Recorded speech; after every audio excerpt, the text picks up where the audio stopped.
RJD Congress की तो बात करेंगे, लेकिन आज एक बड़ा दांव खेला है और बड़ी बात की है। तेजस्वी यादव ने बड़ा वादा लेकर आए हैं अपने पिटारे से। बहुत बहुत स्वागत तेजस्वी यादव जी आपका जी बिहार झारखंड पर। बहुत बहुत धन्यवाद आपका। 10 लाख सरकारी नौकरियां, पहली कैबिनेट मीटिंग में आप ये मोहर लगा देंगे। ये 10 लाख का आंकड़ा मतलब समझ नहीं आ रहा, 9 लाख नहीं, 11 लाख नहीं और सीधा 10 लाख।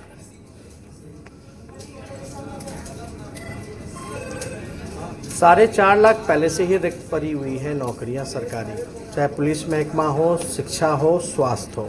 अगर आपके पास समय होगा तो आंकड़ा भी हम बता देंगे। हालांकि आज हमने इस पे प्रेस कॉन्फ्रेंस करके आंकड़ा भी सार्वजनिक किया है। जो राष्ट्रीय औसत है, लगभग राष्ट्रीय औसत जो है पुलिस महकमे का, जहां पुलिसकर्मी होने चाहिए, जैसे कि 1 लाख पे केवल 77 पुलिसकर्मी बिहार में हैं, तो राष्ट्रीय औसत जो है लगभग डबल है। तो वैसे अगर हम शिक्षा, स्वास्थ्य और आपकी बात करें पुलिस डिपार्टमेंट की, तो लगभग जो है ये 5.5 लाख नौकरियां जो हैं उस औसत, उन राष्ट्रीय औसत के मुकाबले, उन सभी मानकों को मिलाते हुए वो 5.5 लाख बनता है। यानी एक अगर उदाहरण अगर हम दें तो लगभग जो प्रति लाख पुलिसकर्मी, जो एक मणिपुर छोटा सा राज्य है, वहाँ 1 लाख पर लगभग 1000 से भी ज़्यादा पुलिसकर्मी हैं, जहाँ बिहार केवल 77 है। तो अगर राष्ट्रीय औसत की बात करें तो लगभग जो है बिहार का डबल है। उसके मुकाबले आते आते 5.5 लाख नौकरियां होती हैं। यानी 4.5 लाख जो पहले से बिहार में जितनी पदें हैं उसको पूरा करते हुए 4.5 लाख होगा जो रिक्त पड़ी हुई हैं पदें, और जो 5.5 लाख राष्ट्रीय औसत के मुकाबले आने के लिए सभी मानकों को पूरा करते हुए उसको हम मिला करके 5.5 लाख होता है। यानी 4.5 लाख अगर आप मिला लें तो ये 10 लाख का आंकड़ा होता है, जो कि डूएबल है। और हम वादा करने नहीं आए हैं, हम बड़े मजबूत इरादे से आए हैं, बल्कि हमारी सभी एक्सपर्टीज से जो है वो बातें चल रही हैं। और लेकिन ये अद्भुत है, ये आपको भी सुन के हैरानी होगी, हमको भी हैरानी होती है कि भाई जब नौकरियां खाली हैं, सरकारी पदें खाली हैं, तो उस पर हम लोग भरने का काम क्यों नहीं करते हैं। और ये बड़ा आश्चर्य की बात है कि लगभग जूनियर इंजीनियर का जो पद है वो आपका जो है 66% पद है वो खाली है जूनियर इंजीनियर्स की। इसका बड़ा कारण होता है कि समय पे जो है प्रोजेक्ट्स पूरे नहीं हो पाते। अब 86% पदें, आप अंदाज़ा लगा सकते हैं कि लगभग बिहार को 75,000 जूनियर इंजीनियरों की ज़रूरत है। तो इसलिए हम लोगों ने, चाहे शिक्षा महकमा हो, चाहे स्वास्थ्य महकमा हो, चाहे पुलिस डिपार्टमेंट हो या इंजीनियरिंग डिपार्टमेंट हो, इन सब को लाते हुए हम लोगों ने ये कहा है कि पहली कैबिनेट के पहले कलम से हम लोग जो है 10 लाख नौकरियां निकालेंगे। तेजस्वी जी, आपने कहा कि पता नहीं है क्यों रिक्त पद भी बहाली नहीं करते हैं। नियोजित शिक्षकों की जब उनके वेतनमान की बात हुई, उनको फिक्स करने की बात हुई, तो सरकार ने अदालत में कहा कि हम सक्षम नहीं हैं, हम नहीं दे सकते। मैं आपसे जानना चाह रहा हूं, 10 लाख नौकरियां देने में सरकारी खजाने पर कितना बोझ पड़ेगा और आज की तारीख में बिहार का बजट कितना है? पूर्ति कैसे करेंगे, इस गैप को कैसे फिल करेंगे? आंकड़े आपके पास लगातार सामने हैं मौजूद। आपका बड़ा अच्छा सवाल है, बहुत अच्छी बात कही गई। नीतीश कुमार जी ने कुछ दिन पहले कहा कि युवाओं को जो है कितने लाख रुपए वो बांटने का काम करेंगे, लेकिन किसी ने ये उनसे नहीं पूछा, ना वो किसी के सामने आते हैं ताकि उनसे कोई पूछ ले कि ये पैसा कहाँ से लाएंगे। हालांकि बिहार सरकार जो पहले जितने भी प्रोजेक्ट्स करते हैं, हम आपको बता दें, वो उधार पे करते हैं। एक बिहारी पर लगभग जो है 37,000 का कर्ज है, यानी आबादी 12,500 है। जो भी हमारा बजट है, जो 2 लाख 3 लाख के आसपास जो हमारा बजट है, 2 लाख 3 लाख करोड़ रुपए का जो बजट है, वो बजट का 10% भी पैसा जो है खर्च नहीं कर पाती है बिहार सरकार। ये आपके चैनलों ने भी प्रमुखता से दिखाने का काम किया है। तो इसमें तो प्रावधान तो किए ही गए हैं, हर एक योजना का प्रावधान किया जाता है। सरकार के पास एक तो जितने भी मेगा प्रोजेक्ट्स करते हैं, आपके इंफ्रास्ट्रक्चर के प्रोजेक्ट्स करते हैं, या तो वर्ल्ड बैंक से लोन लेते हैं, या तो ब्रिक्स से लोन लेते हैं, या तो जाइका से लोन लेते हैं। यानी हम जो है उधार पे लोन ले रहे हैं। आप बात करते हैं डबल इंजन सरकार की, तो डबल इंजन की सरकार ने, यानी केंद्र ने कितना सरकार को मदद किया। डबल इंजन की सरकार यानी तेजी से विकास होनी चाहिए थी, जो कि नहीं हो पा रहा।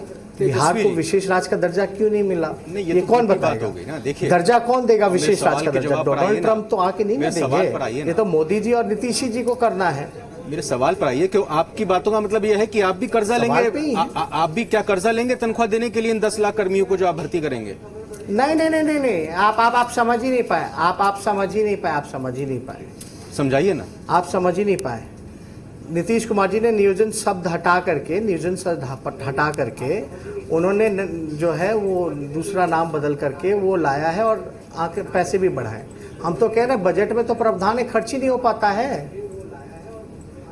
10% 15% खर्च हो पाता है।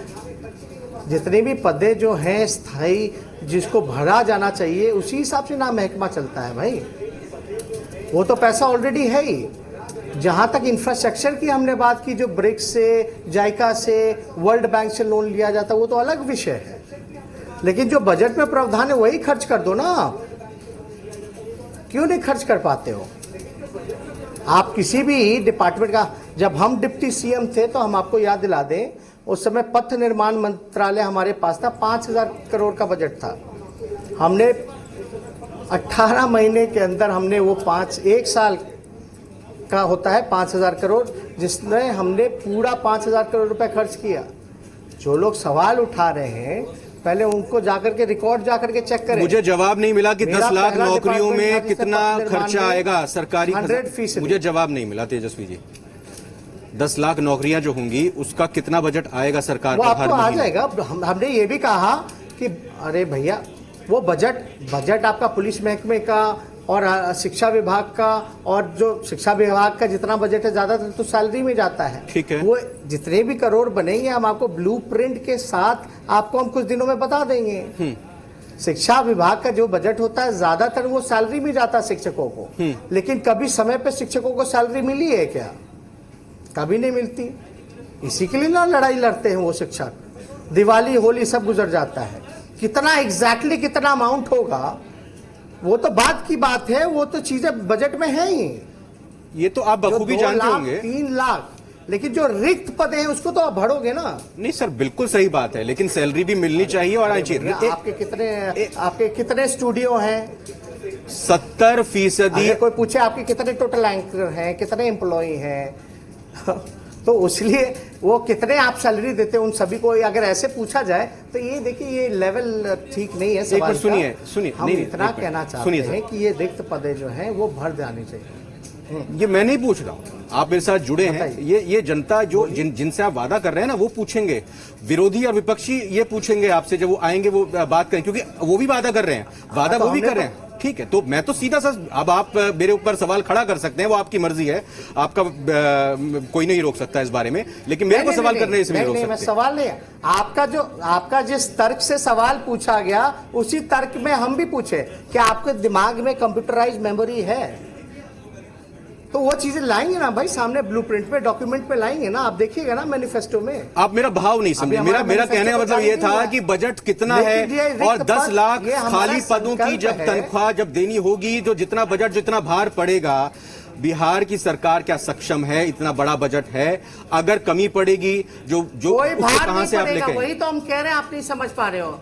अच्छा चलिए, मैं आ रहा हूं फिर सवाल पर। रविंदर जी, कोई भार नहीं पड़ेगा, कोई भार नहीं पड़ेगा। हमारा जो 2-2.5-3 लाख जो बजट है, 2.5-3 लाख करोड़ रुपए, वो उसी में हो जाएगा। यही तो हम कह रहे हैं। अब मेरे स्टूडियो और हमारे स्टूडियो और हमारे एंकर्स की आप बात कर रहे हैं। मैं सवाल देखिए सर, जीएसटी 70%, 76% एक हिस्सा जो कि जीएसटी के आगमन के बाद अब केंद्र से मिलता है। पिछले दिनों जीएसटी काउंसिल की, आप मुस्कुरा रहे, सवाल सुन लीजिए, जीएसटी काउंसिल की जब मीटिंग हुई तो कई सारी राज्य सरकारों ने कह दिया कि हमारे पास अपने कर्मचारियों को देने के लिए पैसा नहीं है, और कई सारे राज्य सरकार, आपको जानकारी होगी बखूबी, मैं किन किन राज्यों का नाम लूं, कई सारे राज्य सरकारों ने पेंशन देनी बंद कर दी है, तनख्वाह डिले हो रही है। ये तो मौजूदा स्थिति है। जीएसटी में तो बदलाव आने वाला है नहीं, अगले 4 साल तो कम से कम ये सरकार है ही, ये तो कोई बदलाव करेगी नहीं। बताइए अब इसका। भैया हम बताते हैं। मणिपुर क्या है? छोटा सा राज्य है, वो कैसे अपने खजाना से अकोमोडेट कर रहा है? 1 लाख प्रति आबादी पर 1000 से भी ज्यादा पुलिसकर्मी है। बिहार में 77 क्यों है? क्या मणिपुर का बजट बिहार के बजट से ज्यादा है क्या? बताइए जरा। मैप आपके पास है, ठीक है। मणिपुर में 1 लाख आबादी पे 1000 से ज्यादा पुलिसकर्मी है। बिहार में 1 लाख पे 77 ओनली पुलिसकर्मी है। क्या मणिपुर का बजट बिहार से ज्यादा बजट है? ये तो आप बताइए जो सवाल पूछ रहे हो। तो हम तो इतनी फिसड्डी राज हो गए।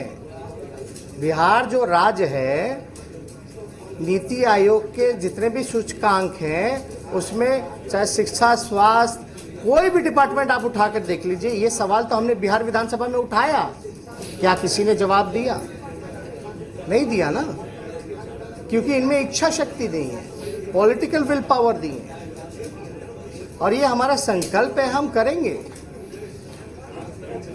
मजदूरों को सुप्रीम कोर्ट ने कहा था कि रोजगार देने के लिए नीतीश जी को, नीतीश जी ने एक भी रोजगार दिया। आप चले जाइए एयरपोर्ट, चले जाइए रेलवे स्टेशन, उनके आने का किराया 500 रुपए था। क्या बिहार सरकार के पास 500 रुपए भी नहीं था क्या?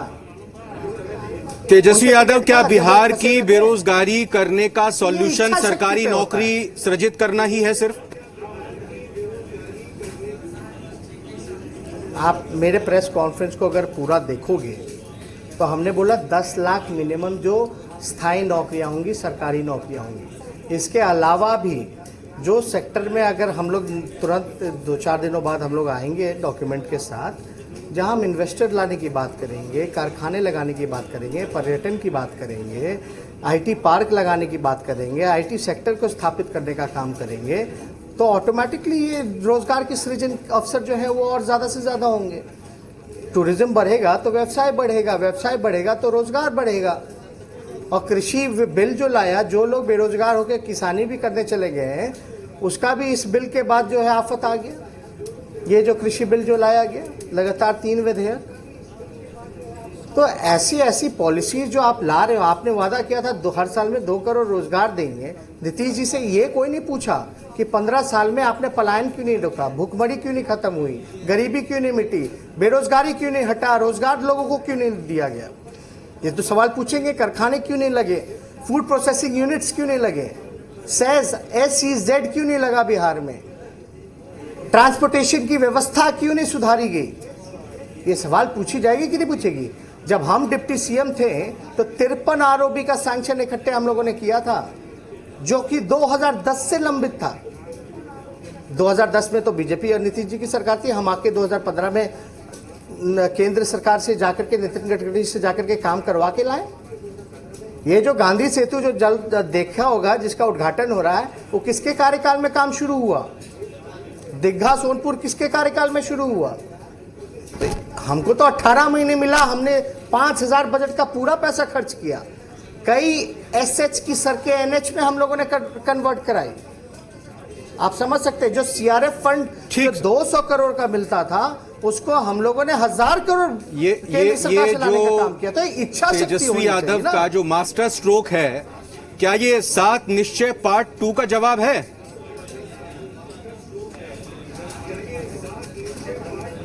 7 निश्चय 1 क्या कंप्लीट हो गया? ये तो महागठबंधन के साथ का योजना था। आप जनता के बीच में बताएंगे ना जाकर? दल देंगे आप, जो है आप पक्की आप ही के माध्यम से बता रहे हैं। अब तो आप ही के माध्यम से बताना पड़ेगा। बताइए। इलेक्शन कमीशन के गाइडलाइन को तो फॉलो कर लें, तो इसमें तो आपका सहयोग चाहिए ना।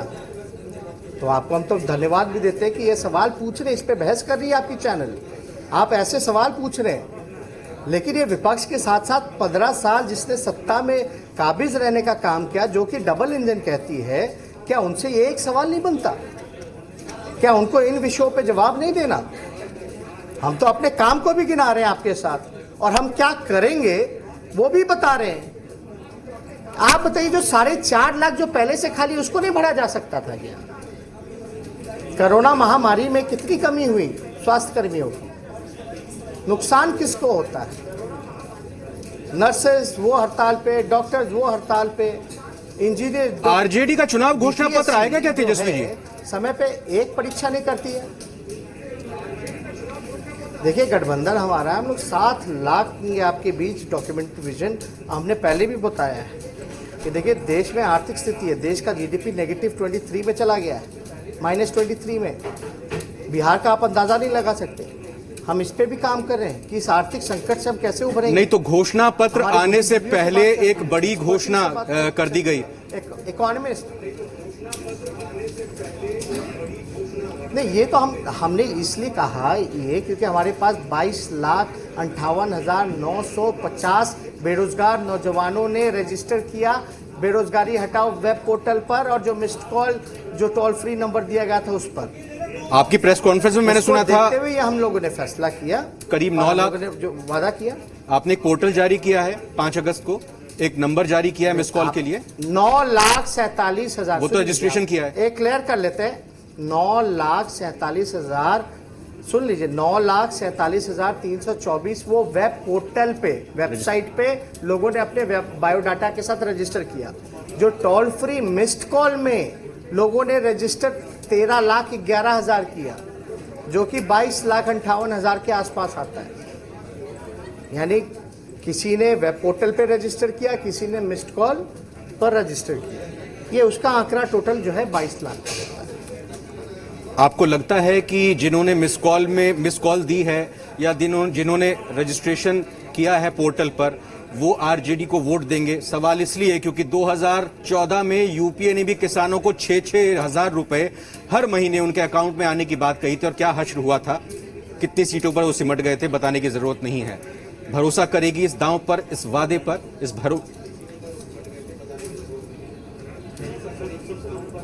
देखिए साफ बात है, लगातार हम लोगों ने इस अभियान को चलाया है और 22,58,950 लोग हमसे सीधे जुड़ चुके हैं, जिनका हमारे पास बायोडेटा है, और इस बायोडाटा को हम लोग अपने पास रख रहे हैं, लोगों से संपर्क में हैं।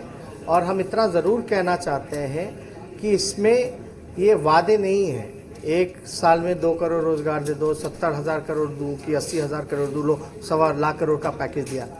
ये जो 10 लाख नौकरियों की जो बात की, ये डूएबल है। ये पदे रिक्त हैं 4.5 लाख, और 5.5 लाख जो है वो केंद्र के मानकों के हिसाब से उनके औसत को मिलाने के लिए वो 10 लाख आंकड़ा होता है, जो कि डूएबल है। इसमें इफ एंड बट, ज़्यादा कैलकुलेशन और फंड के बारे में आपको चिंता करने की कोई आवश्यकता नहीं है। ये होने वाली चीज़ें हैं जो कि नहीं हुई हैं 15 साल से, ये हम करेंगे। और सरकार बने वो तो देखिए जनता तय करेगी, वो किसको चुनती है नहीं चुनती है, लेकिन जनता हमसे पूछती कि भाई आप क्या कीजिएगा, तो हम बता रहे हैं हम ये करेंगे। अब जनता को ना फैसला लेना है जी बिल्कुल, काम पे, बेरोजगारी पे, गरीबी पे, किसान के मुद्दे पे, मजदूर के मुद्दे पे वोट करेंगे, कारखानों के मुद्दे पे वोट करेंगे। आपको हम बता दें, कारखाने जो है केवल लालू जी के दिए हुए कारखाने हैं, चाहे पहिया कारखाना महरौरा का हो या आपका मधेपुरा का हो, परसा का हो, उसके अलावा और कोई कारखाना आप बता दो। एक बड़ी दुविधा, एक बड़ा संशय, इस पे चर्चा होगी या युवाओं के मन में, बेरोजगारों के मन में जो रोजगार की चाहत रखता है, सरकारी नौकरी की इच्छा रखता है, उसके मन में पिछले अगर हम कुछ सालों में देखते हैं, मैं बिना किसी प्रदेश की या केंद्र की सरकार का नाम लिए बगैर सीधा यही पूछूंगा, दुविधा ये होती है कि एग्जाम किस साल में होता है, और सालों साल बीत जाते हैं, रिजल्ट आने में, एग्जाम होने में, फिर अदालत में मामला पहुंच जाता है। और आरजेडी के शासनकाल का मैं आपको 1990 का वो आखिरी मुझे साल याद नहीं है, 97 या 96 की जो बीपीएससी की परीक्षा हुई थी, उसके नतीजे, उसकी नौकरी कितने सालों बाद आई थी। ये कंफ्यूजन कैसे दूर होगी, ये भरोसा कैसे होगा? कुछ समय सीमा भी तय करेंगे इन 10 लाख नौकरियों का? देखिए, सबसे पहले जो बीपीएससी की बात है, बीपीएससी में बड़ा भ्रष्टाचार है, और कभी भी समय, आपने ठीक ही कहा कि समय परीक्षा जो है वो समय पे नहीं हो पाती। वही कम, उससे भी वही हालत जो है विश्वविद्यालयों के हैं। ग्रेजुएशन जो है 3 साल में भी पूरा नहीं होता है, 5 साल लग जाते हैं, 6 साल लग जाते हैं। तो आपको तो जड़ पकड़ना पड़ेगा कि आखिर एक भी आप परीक्षा समय पे क्यों नहीं करा पाते। आपने हालांकि 90 के बारे में जिक्र किया, तो कौन से ज़माने के नंबर से 70, 80, 60 के ज़माने की भी बात अब हम करने नहीं बैठे। हम यहाँ बात करने बैठे हैं कि हम आगे कैसे सुधारेंगे इस चीज़ों को। तो बीपीएससी में तो पूरी तरीके से मेरा मतलब ये था कि जैसा पीछे वो वैसा ना हो, उसके लिए आप क्या करेंगे? सनी लियोनी समय सीमा तय करेंगे आप? सुन लीजिए, जवाब सुन लीजिए ना। भ्रष्टाचार को रोकना पड़ेगा, भ्रष्टाचार को रोकना पड़ेगा। सही से नियमित लोगों की बहाली नहीं हो पाती है नियमित ढंग से, तो लोग आंदोलित करते हैं। मुकदमा जो है, केस होता है, मुकदमा होता है, कोर्ट में फंसा रहता है। अगर आप सिस्टम को पहले ही से पारदर्शी रखिएगा, ट्रांसपेरेंसी रखिएगा। अभी कोई ट्रांसपेरेंसी है क्या? आप और हम चले जाए बीपीएससी के बाहर, अभी तो लड़के लाठी खा रहे हैं। किस लिए लाठी खा रहे हैं? इसी सवाल पे लाठी खा रहे हैं कि बताइए भैया रिजल्ट कब आएगा। क्यों नहीं बता पाती है बीपीएससी? अभी तो हम एडमिनिस्ट्रेशन में नहीं ना है, हम तो लीडर ऑफ ऑपोजिशन है। हम तो जनता के सवाल को ना उठाएंगे, ये हमारी जिम्मेदारी है। हम तो यही करें, अगर हमको मौका मिलेगा तो बीपीएससी को जो है वो दुरुस्त करेंगे। लेकिन जिन्होंने 15 साल राज किया वो क्या कर रही है भाई? तेजस्वी जी आइए कुछ तात्कालिक सवाल भी पूछ लेते हैं। केवल विपक्ष की जवाबदेही होगी जी। अविनाश पांडे जी आए हुए हैं, स्क्रीनिंग कमेटी के अध्यक्ष, कह रहे हैं 243 सीटों पर लड़ने के लिए तैयार हैं हम।